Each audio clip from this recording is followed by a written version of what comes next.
साथियों, आपको व्यायाम हमारी एक अनिवार्य आवश्यकता लेखक पंडित श्री राम शर्मा आचार्य पढ़कर सुना रहे थे।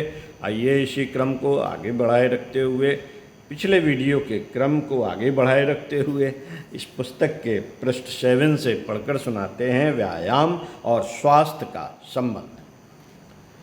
मित्रों, शरीर बलवान हो, इसके लिए आहार आदि के साथ श्रम भी आवश्यक है। कुछ लोग श्रम की उपेक्षा करते हैं और यह मानते हैं कि शारीरिक श्रम निम्न वर्ग के मजदूर और किसानों का कार्य है, पर यह उनकी भूल है।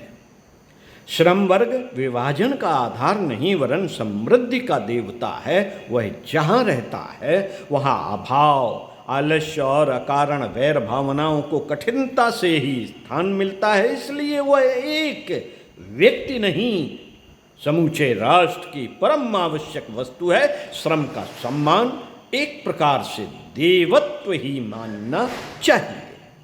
श्रम इस धरती का प्रत्यक्ष फलदायी देवता है।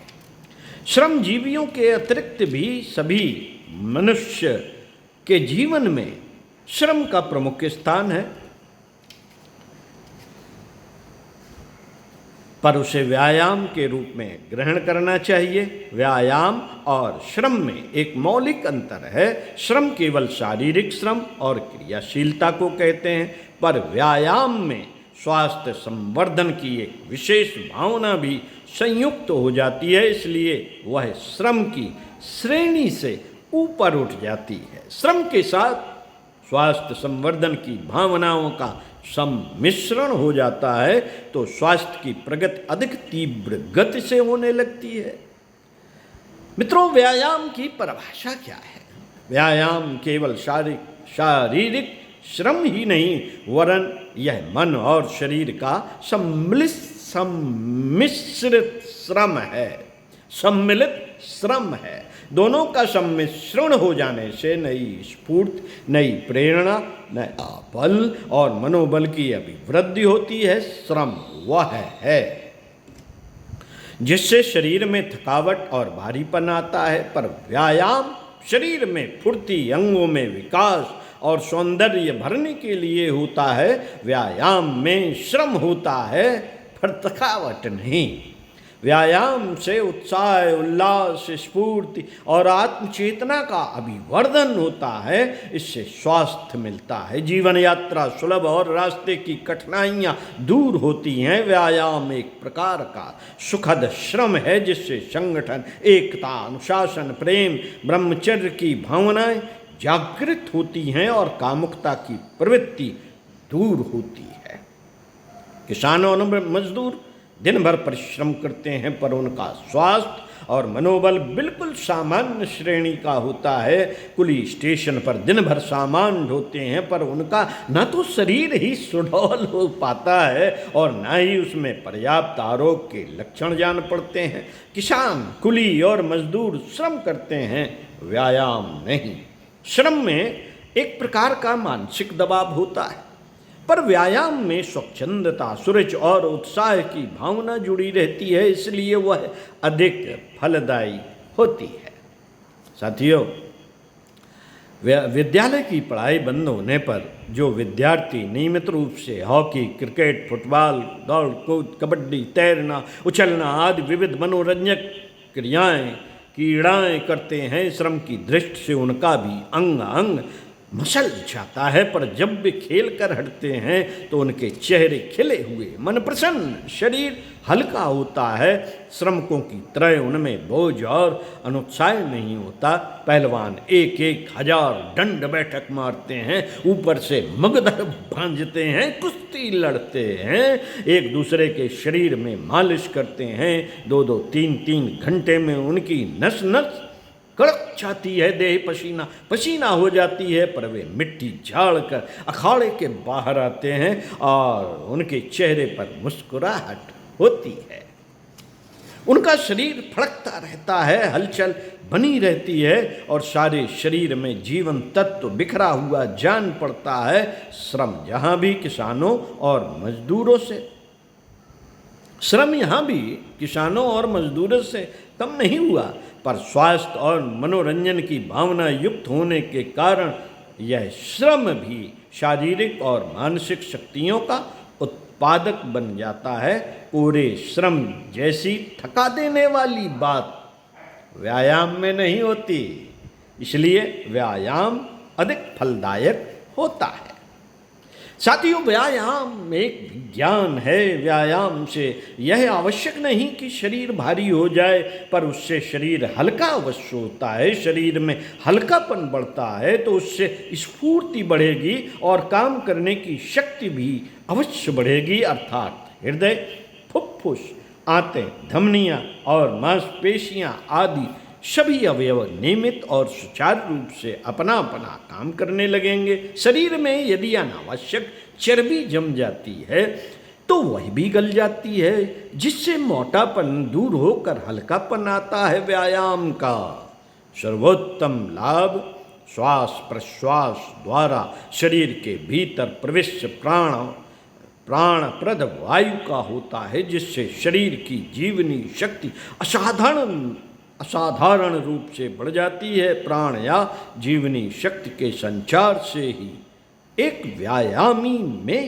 सहनशीलता, संयम, दृढ़ता, निर्भयता, साहस और आत्मविश्वास आदि मानसिक गुणों का विकास होता है। व्यायाम से शारीरिक क्रियाशीलता तो बढ़ती ही है, फलस्वरूप निष्क्रिय पड़े अंग प्रत्यंगों में शक्ति का संचार होता तथा चैतन्यता आती है और उससे मानसिक उत्तेजना भी होती है। ये ही कारण व्यायाम को श्रम से विलग कर देते हैं और उसकी महत्ता को भी बढ़ा देते हैं। साथियों, इस सब के लिए आवश्यक है, इन तथ्यों को देखकर कहा जा सकता है कि व्यायाम पहलवानों या केवल स्वास्थ्य संवर्धन की इच्छा रखने वालों के लिए ही नहीं, वरन छोटे छोटे बच्चों से लेकर प्रत्येक वर्ग के मनुष्य, बुढ़ों और स्त्रियों को भी करना चाहिए। इससे मानसिक अवसाद हट जाता है और ताजगी आती है। स्त्री, बच्चों तथा वृद्ध व्यक्तियों को भी उनकी शारीरिक स्थिति के अनुसार व्यायाम की व्यवस्था होनी चाहिए और इसे एक सामाजिक उत्तरदायित्व मानकर उसका नियमित रूप से पालन करना चाहिए। सिद्धांत यह है कि स्त्री हो या पुरुष, बालक हो अथवा वृद्ध, किसान हो अथवा क्लर्क, चपरासी हो या तहसीलदार, उचित व्यायाम के बिना अच्छी तंदुरुस्ती और अच्छा मनोबल प्राप्त नहीं हो सकता। वर्ग और स्थिति के अनुसार भिन्नता संभव है, पर व्यायाम की आदत प्रत्येक नागरिक में होनी चाहिए। विद्यार्थियों के लिए दौड़ना, उछलना, विविध खेल, हॉकी, फुटबॉल, क्रिकेट, तैरना, पेड़ों पर चढ़ना आदि व्यायाम हैं। गृहस्थ नवयुवकों और कामकाजी आदमियों के लिए बागवानी, टहलना, दंड, मुदगर, घुड़सवारी, दौड़ना, स्प्रिंग बढ़ाना और खेल खेलने चाहिए। स्त्रियां साधारण घरेलू कामकाज, चक्की पीसना, दही बिलौना, पानी खींचना, धान कूटना आदि के अतिरिक्त घरों में खेले जाने वाले छोटे मोटे खेल खेल सकती हैं। बच्चों में तो उछल कूद की स्वाभाविक प्रवृत्ति होती है, पर जिन बच्चों में ऐसी बात न दिखाई दे उसे एक संस्कारजन्य या प्राकृतिक दोष मानकर उनमें मनोवैज्ञानिक ढंग से हिम्मत और बढ़ावा देकर खेलने की रुचि पैदा करनी चाहिए। जो बच्चे खाने और पढ़ने के अतिरिक्त समय खेलने में ही व्यस्त रहते हैं, उनके शरीर और मिजाज प्रायः अपने आप स्वस्थ और परिमार्जित होते रहते हैं। इसके लिए उनकी बहुत कम देख रेख कर रखने की जरूरत पड़ती है। इससे यह सिद्ध होता है कि व्यायाम मनुष्य जीवन का स्वाभाविक और अविच्छिन्न तत्व है। स्वास्थ्य और मनोभावों के संतुलन के लिए व्यायाम का समुचित स्थान प्रत्येक मनुष्य के जीवन में रहना चाहिए।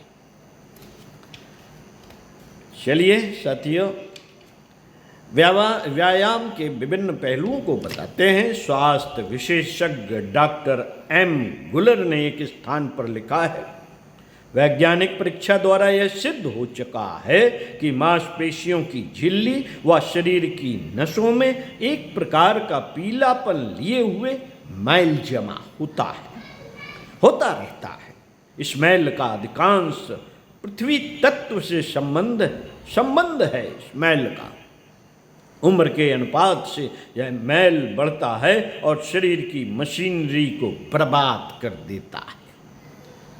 इस मैल के जमने से नसें व नलिकाएं मोटी होकर आकार में सिकुड़ जाती हैं। शरीर के मुख्य अंगों और मुख्यतया मस्तिष्क का रक्त संचार अपूर्ण व धीमा हो जाता है। इससे दिमागी कामों में रुकावट आती है, स्मरण शक्ति नष्ट हो जाती है, विचार अस्थिर रहते हैं, भ्रम, चिंता, चिड़चिड़ापन व कामुकता आदि विकार उत्पन्न हो जाते हैं, हृदय शून्य शरीखा हो जाता है, सद्भावनाएं समाप्त हो जाती हैं। शरीर और मस्तिष्क की इस विकृत का कारण नियमित व्यायाम की व्यवस्था न होना है। व्यायाम द्वारा इस मल को साफ रखकर ही शारीरिक एवं मानसिक सुडौलता और शतायु जीवन प्राप्त किया जा सकता है। डॉक्टर लिली के इन्वेंस ने अपनी पुस्तक में इस मल का विश्लेषण इस प्रकार किया है, व्यायाम न करने से शरीर की नसों, पेशियों व अन्य भागों में कचरा, मैल व खड़िया मिट्टी शरीखा पदार्थ जम जाता है, जिसमें लाइम, फॉस्फेट, मैग्नीशिया आदि पदार्थ भी होते हैं। मनुष्य जीवन के लिए ये पदार्थ विषतुल्य होते हैं। श्री सैनफोर्ड बेनेट 75 वर्ष की उम्र में पूर्ण जवान थे। इसका कारण था उनका नियमित व्यायाम। अपनी शक्ति का परिचय देने के लिए 71 वर्ष की उम्र में वे सैन फ्रांसिस्को, कैलिफोर्निया में 8 मिनट में 1 मील दौड़े, तो भी न तो नेह हाँपी आई और न शरीर थका और न हृदय व नाड़ियों में कोई उत्तेजना आई। मित्रों,